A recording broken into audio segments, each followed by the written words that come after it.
ಕರ್ಕೊಳ್ಳಿ centre ಕರ್ಕೊಳ್ಳಿ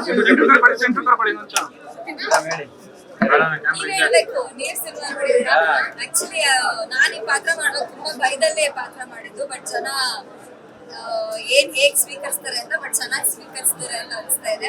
emotional subject ಎಲ್ಲೂ ನಾವು ಅತಿರೇಕ ಹೋಗಿ ಸಿನಿಮಾನ ತೋರಿಸಿಲ್ಲ. ಮತ್ ಅವ್ರು ಹೇಳ್ದಾಗೆ ಏನಾದ್ರು ಒಳ್ಳೆ ತೋರ್ಸ್ಬೇಕಂದ್ರೆ ಮೊದ್ಲು ತೋರಿಸ್ಲೇಬೇಕಾಗುತ್ತೆ. ಸೊ ಇವಾಗ ಇಷ್ಟ ದಿನ ಜನವರಿ 23 ಅಂತ ಇದ್ರೆ ಇವತ್ತು ಜನವರಿ 23 ಬಂದಿದೆ. ನಿಮ್ಮ ಮುಂದೆ ಸಿನಿಮಾ ಇದೆ, ಎಲ್ಲಾ ಕಡೆ ಚೆನ್ನಾಗಿ ಓಡ್ತಾ ಇದೆ. ಇನ್ನು ಯಾರ್ಯಾರು ನೋಡಿಲ್ಲ ದಯವಿಟ್ಟು ಹೋಗಿ ಸಿನಿಮಾ. ಈಗ ನೀವ್ ಹೇಳ್ದಂಗೆ ಮಾತಲ್ಲೇ ಇತ್ತು, ನೀವು ಪಾತ್ರ ಒಪ್ಕೊಳ್ಳೋಕೆ ಭಯ ಪಟ್ಟಿದ್ರಿ ಅಂತ.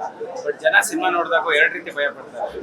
ಒಂದು ನಿಮ್ ತರ ಪ್ರೀತಿಸೋರ್ ಬೇಕು ಅಂತ ಭಯ ಇಷ್ಟಪಡ್ತಾರೆ, ಇನ್ನೊಂದು ಈ ತರ ಬೇಡ ಅಂತಾನು ಕೂಡ ಭಯ ಪಡ್ತಾರೆ. ಅದೇ ಹೇಳ್ತೀರಿ ಅಲ್ಲ, ನೀವು ನಿಮ್ಗೆ ಅನ್ಸಿದೆ ಅಂದ್ರೆ ನಾನು ಪಾತ್ರಕ್ಕೆ ಒಳ್ಳೆ ಜಸ್ಟಿಸ್ ಮಾಡಿದೀನಿ, ನೀಟಾಗಿ ಅಭಿನಯ ಮಾಡಿದೀನಿ ಅಂತ ನನ್ಗೆ ಅನ್ಸುತ್ತೆ.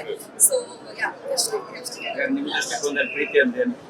ಪ್ರೀತಿ ಅಂದ್ರೆ ಅದು ಎಲ್ಲಕ್ಕಿಂತ ಮೀರಿದ ಒಂದು ಶಕ್ತಿ. ಅದೇ ಜಾಸ್ತಿ ದುಃಖ, ಅದೇ ಜಾಸ್ತಿ ಖುಷಿ ಕೊಡೋದು.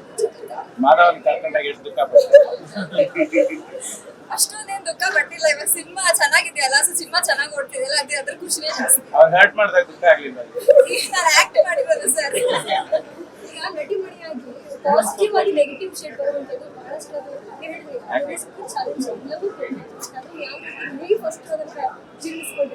ಪಾತ್ರ ಮೇಡಮ್ ಅಷ್ಟೇ. ಅದ ಎಂಡ್ ಆಫ್ ದ ಡೇ ನಾವೆಲ್ಲ ಇಲ್ಲಿ ವಿಧವಾಗಿರೋ ಪಾತ್ರ ಮಾಡಕ್ ಬಂದರು. ನಾನು ಒಳ್ಳೆ ಹುಡುಗಿ ತರನೇ ತೋರ್ಸ್ಕೋತಾ ಬಂದ್ರೆ ನಾನೇನು ಹೊಸದಾಗಿ ಮಾಡಿಲ್ಲ, ಹೊಸದಾಗಿ ಟ್ರೈಯೇ ಮಾಡಿಲ್ಲ ಅಂತ ಅನ್ಸ್ಬಿಡುತ್ತೆ. ಒಂದ್ಸತಿ ಎಲ್ಲ ಸಿನಿಮಾ ಮುಗ್ದಾದ್ಮೇಲೆ ಇಲ್ಲ ಜೀವನ ಮದ್ವೆ ಗಿದ್ವೆ ಆದ್ಮೇಲೆ ಮನೇಲಿ ಕುತ್ಕೊಂಡಾಗ ಏನ್ ಮಾಡಿದೆ ನಾನು ಅಂತ ಅನ್ಸ್ಬಾರ್ದು. ಏನಾದ್ರು ವಿಧವಾಗಿ ಬರ್ಬೇಕು, ಅದಕ್ಕೋಸ್ಕರನೇ ಪಾತ್ರ ಒಪ್ಕೊಂಡಿದ್ದು. ಮೋಸ್ಟ್ಲಿ ಇಂಟರ್ವ್ಯೂಲ್ಗಿಂತ ಮುಂಚೆ ಜನಕ್ಕೆ ಒಂದು ಶಾಕ್ ಕೊಟ್ಟೆ. ಅದಾದ್ಮೇಲಿಂದ ಜಯದ್ ಅವರು ಥಿಯೇಟರ್ನ ಧೂಳೆಬ್ಸ್ಬಿಟ್ರು. ಸೊ ಹಾಗೆ ಸಿನಿಮಾ ಕ್ಯಾರಿ ಆಗೋಗಿದೆ. ನಿಮ್ಗೆ ನಾವು ಮುದ್ದಾಗೂ ಚೆನ್ನಾಗಿ ಅನ್ಸಿದ್ದೀನಿ, ಬೋಲ್ಡ್ ಆಗು ಚೆನ್ನಾಗಿ ಅನ್ಸಿದ್ದೀನಿ ಅನ್ನೋ ಖುಷಿನೇ ನನಗೆ. ನೀವು ಹೆಂಗೆ ಕೇಳ್ತಾ ಇದ್ರೆ ಎಲ್ಲಾ ಕಥೆನೂ ಇಲ್ಲೇ ಜನ ಎಂಜಾಯ್ ಮಾಡ್ತಿದ್ದಾರೆ, ಫೀಲ್ ಮಾಡ್ತಿದ್ದಾರೆ.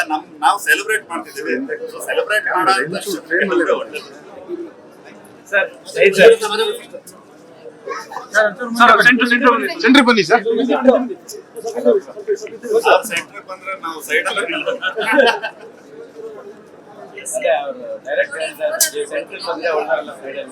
ಸಿನಿಮಾದಲ್ಲ ಅಂತಂದ್ರೆ ಪಾತ್ರ ಕ್ಯಾರಿ ಮಾಡ್ತಾರೆ.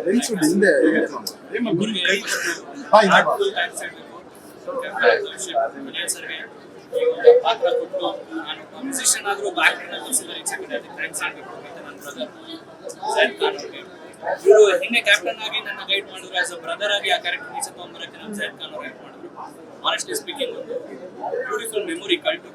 ನೋಡಿದಂಗೆ ಸೆಕೆಂಡ್ ಹಾಫ್ ಅಲ್ಲಿ ಎಲ್ಲರೂ ಎಮೋಷನಲ್ ಸೇರಿಸಿ ನಾನು ನೋಡಿರಲಿಲ್ಲ, ಫಸ್ಟ್ ಟೈಮ್ ನೋಡಿದ್ದು. ನಿಜವಾಗ್ಲೂ ಎಲ್ಲರಿಗೂ ಪ್ರೀತಿಯಿಂದ ಒಪ್ಕೊಂಡಿದ್ದಾರೆ ಇವತ್ತು ಸಿನಿಮಾನ. ಕನ್ನಡದವರು ಯಾವತ್ತು ಒಳ್ಳೆ ಸಿನಿಮಾ ಅನ್ನೋದಕ್ಕೆ ಎಕ್ಸಾಂಪಲ್ ಆಗುತ್ತೆ ಅಂತ ಹೇಳ್ತೀನಿ. Thank you so much.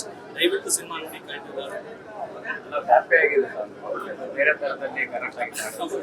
ಇಲ್ಲಿ ಅದನ್ನ ಸ್ವಲ್ಪ ಐಡಿಯಾ ಹ್ಯಾಪಿ ಆಗಿದೆ. ಸಾಂಗ್ ಈ ಒಂದು ಸಿಚುವೇಶನ್ಗೆ ಸೂಟ್ ಆಗುತ್ತೆ ಅಂತ. ಆಮೇಲೆ ಜೈದ್ ಖಾನ್ ಅವರ ಪರ್ಫಾರ್ಮೆನ್ಸ್, ಇನ್ಫ್ಯಾಕ್ಟ್ ನಂದು ಮ್ಯೂಸಿಕ್ ವಿಡಿಯೋ ನಾವು ಮಾಡಿದ್ ಮರ್ತೋಯ್ತು. ಈ ಹೊಸ ಮ್ಯೂಸಿಕ್ ವಿಡಿಯೋ ಆಗೋಯ್ತು. ಅವ್ರ ಪರ್ಫಾರ್ಮೆನ್ಸ್ ನೋಡಿ ನಿಜವಾಗ್ಲೂ ಮನಸ್ಸಿಂದ ಹೇಳ್ತಾ ಇದ್ದೀನಿ, ಕಲ್ಟ್ ನೋಡಿ ಹ್ಯಾಪಿ ಆಗಿದ್ದೀನಿ. ದಯವಿಟ್ಟು ಎಲ್ಲರೂ ನೋಡಿ. Thanks to entire team. And ಕನ್ನಡಕ್ಕೆ ನಾನು ಹೇಳ್ತನಲ್ಲ, ಆಸ್ ಅ ಬ್ರದರ್ ಹೇಳ್ತಲ್ಲ, ನಿಜವಾಗ್ಲೂ ಒಬ್ಬ ಸ್ಟಾರ್ ಇವತ್ತು ಉಟ್ಕೊಂಡಿದ್ದಾನೆ ಕಲ್ಟಿನ. ಅವ್ರ ಹೆಸರು ಜೈದ್ ಖಾನ್.